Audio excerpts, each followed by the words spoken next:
All right, Shalom Akim. All praises, honor, and glory goes to Yahweh, Ba'ashem Yahushai, Ba'ashem Rakakwadash.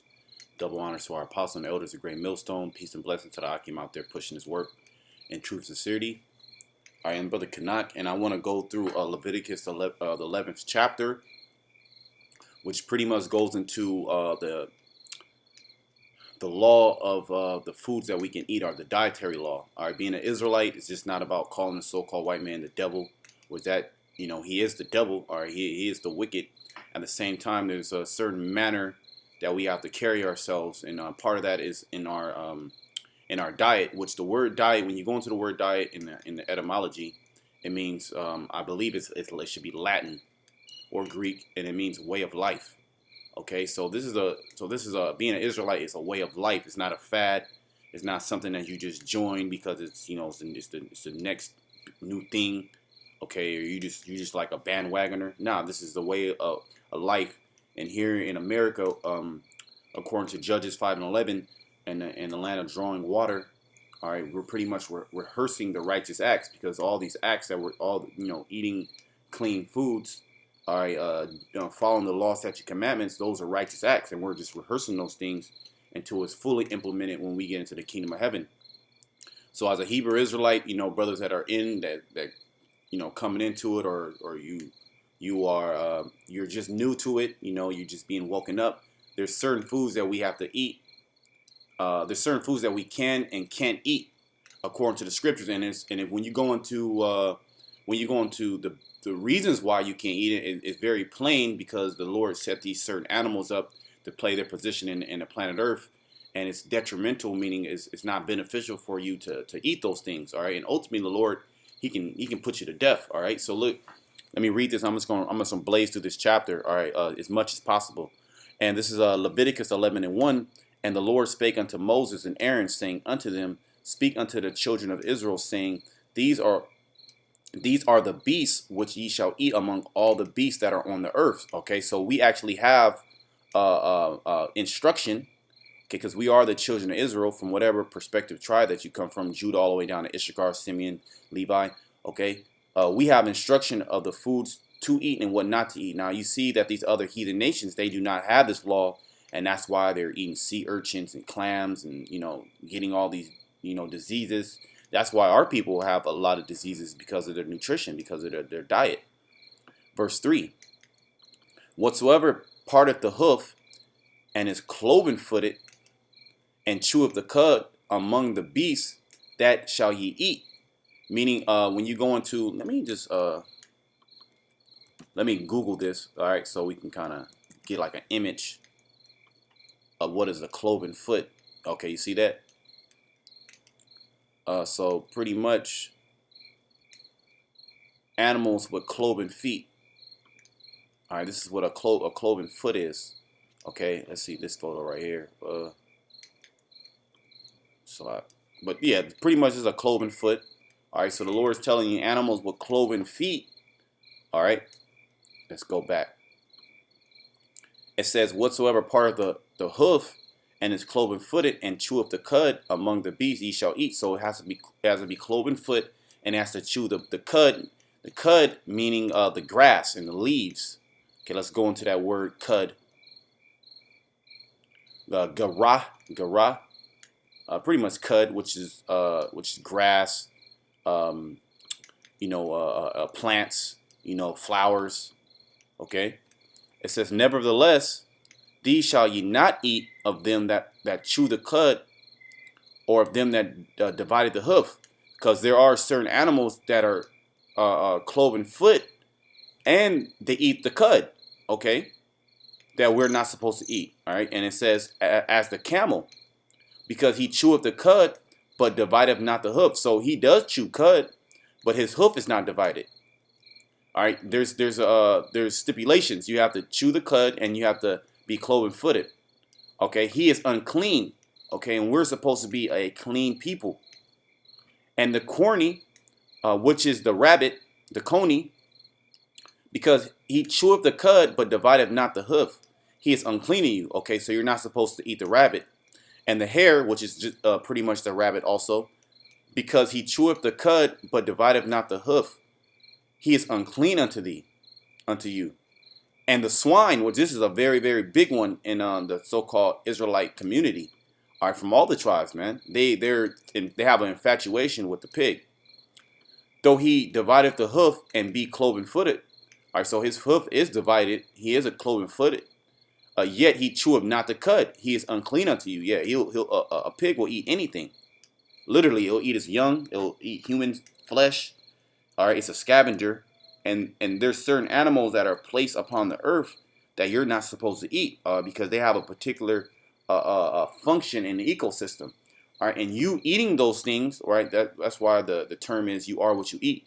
You eating those things will put on that spirit. All right, the spirit of filthiness, the spirit of uncleanness, which brings what? Diseases, brings parasites. All right, brings all these unwanted things. Okay, out of their flesh shall ye not eat, and their carcass shall ye not touch. They are unclean unto you. So if you even touch these things, they're unclean, which you're not going off if you touch it. All right, but you're just unclean until the evening. But under no circumstances are you supposed to eat any of these animals. Okay, and so this is verse 9. These shall ye eat of all that are in the waters. All right, so the Lord, he gave us pretty much the guideline of all the animals that we can eat on the cloven foot animals, the animals that have a split the hoof and eat the cud on the ground. Now he's telling us the animals that we can eat in the ocean. All right, because we can eat meat. Okay, whatsoever has fin and scales in the water, in the seas and in the rivers, them shall ye eat. So there's stipulations that seafood that you can eat. Okay, you can eat a fish. Actually has to have scales and it has to have fins, and by those two things you can determine if you can eat it or not. So we can eat fish like trout, you can eat bass, you can eat salmon. Okay, you can eat cod. All right, there's many fish, snapper.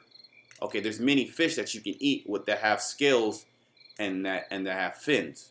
Okay, verse 10. And all that have not scales and fins in the sea, in the seas and in the rivers, of all that move in the waters, and of any living thing which is in the waters, they shall be an abomination unto you. Okay, so these things are abomination unto you. All right, shrimp, crab, lobster, just to name a few. Clams, our oysters, mussels, our sea urchins, sharks. Because shark is a fish, but it doesn't have scales. It has fins. Okay, octopus. Octopus neither has skins nor fins nor scales. Okay, so you're not supposed to touch any of those animals. You're not supposed to be in contact with any of those animals. Like I said, if it does touch your skin, you wash it with water, like the scriptures say, and you're just unclean until the evening when the sun goes down. But under no circumstances shall you eat any of these animals. They are unclean unto you, or Hebrew Israelite. Okay, they shall be even an abomination unto you. Ye shall not eat of their flesh, but ye shall have their carcasses in abomination. Okay, you see that? Their carcasses are abomination. Whatsoever has no fins nor scales in the waters, that shall be an abomination unto you. So the Lord, he's telling you over and over again, okay? And these are they which ye shall have in abomination among the fowls. They shall not be eaten. They are a abomination. All right, so things that fly, okay? Let's go into this word fowl. All right. So really, when the scripture talks about a fowl, it means a flying creature. All right, because there's certain flying creatures, meaning something that's not a bird that you can eat. All right, which is going to go into it. Okay. Let's see.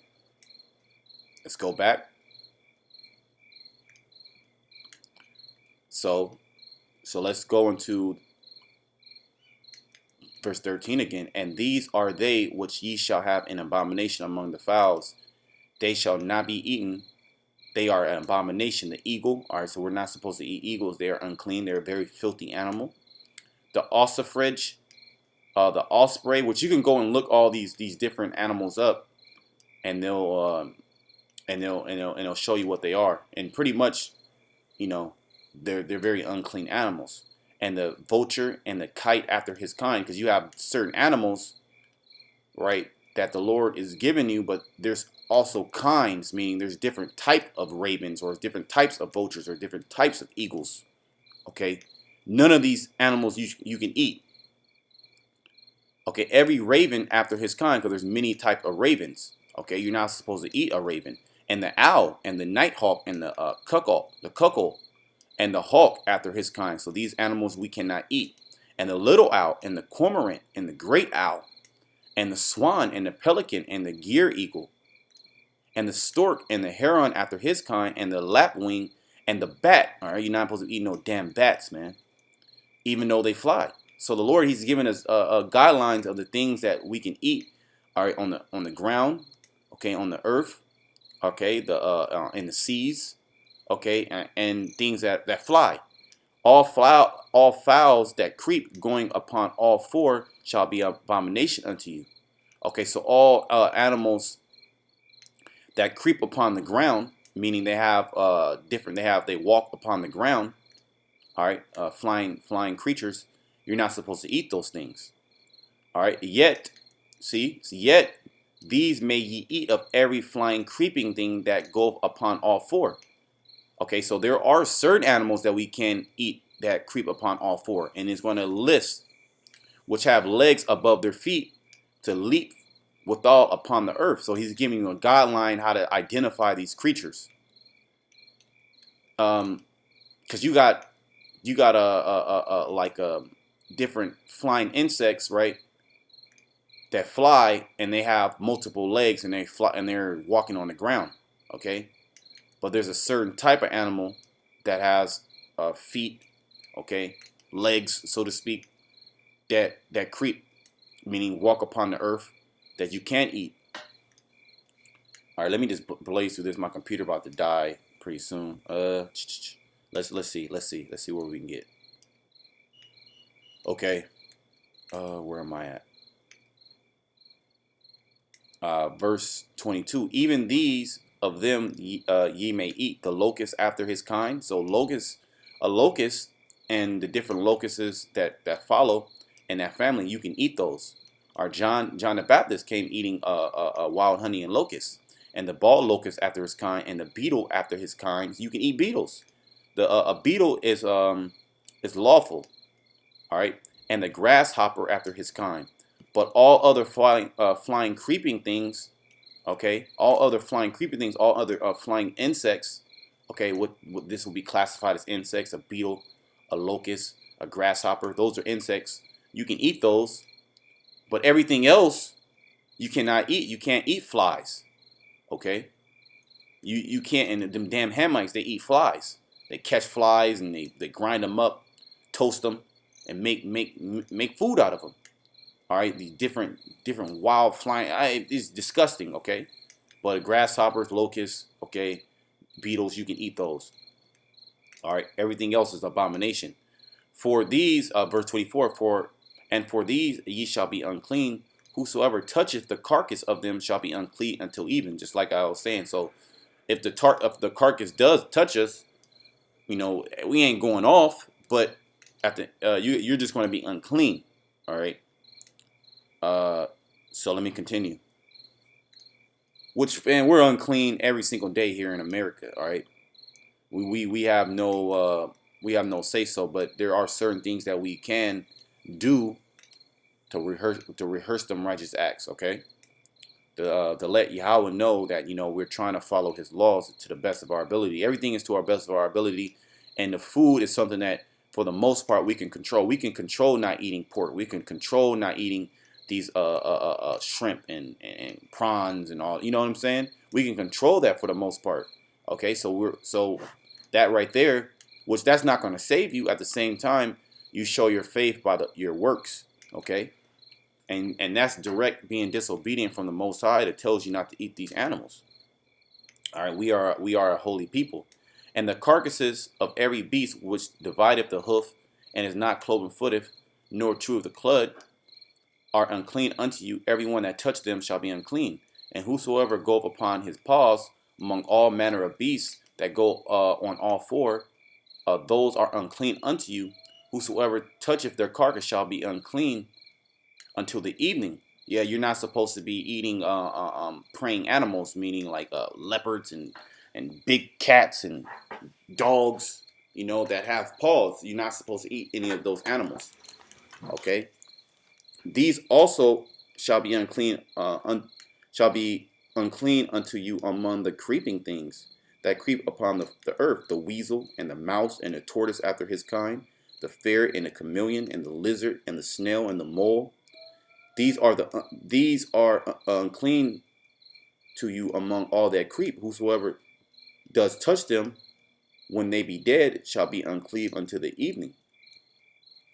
And upon whatsoever any of them when they are dead does fall, it shall be unclean, whether it be in any vessel of wood or raiment or skin or sack, whatsoever vessel it be, wherein any work is done, it must be put into water, and it shall be unclean until the evening. So it shall be cleansed. So you're supposed to wash it, basically, of any of those animals, those unclean animals, if they fall into a vessel, a plate or something of yours. You're supposed to wash it with with some water. All right, you can't use it, and then you'll be good until the evening. And every earthen vessel, which like I said, we're rehearsing these righteous acts. You don't have to be to the letter of the law, so to speak. At the same time, you should be very aware of your surroundings, your environment. And every earthen vessel wherein any of them falleth, whatsoever is in it shall be unclean, and ye shall break it. Of all the meat which may be eaten, that on which such water cometh shall be unclean, and all drink that may be drunk in every such vessel shall be unclean. And everything whereupon any part of their carcass falleth shall be unclean, whether it be oven or ranges for pots, they shall be broken down, for they are unclean, and shall be unclean unto you. So you see how particular the Lord is, man, in His law. We're supposed to be very separate from these other nations, and this law gives us that separation in righteousness, because all these things are righteousness, and it's all beneficial for us. Okay. Nevertheless, that's pretty much it. It just goes into. Let me just kind of go. Yeah, let me just go down.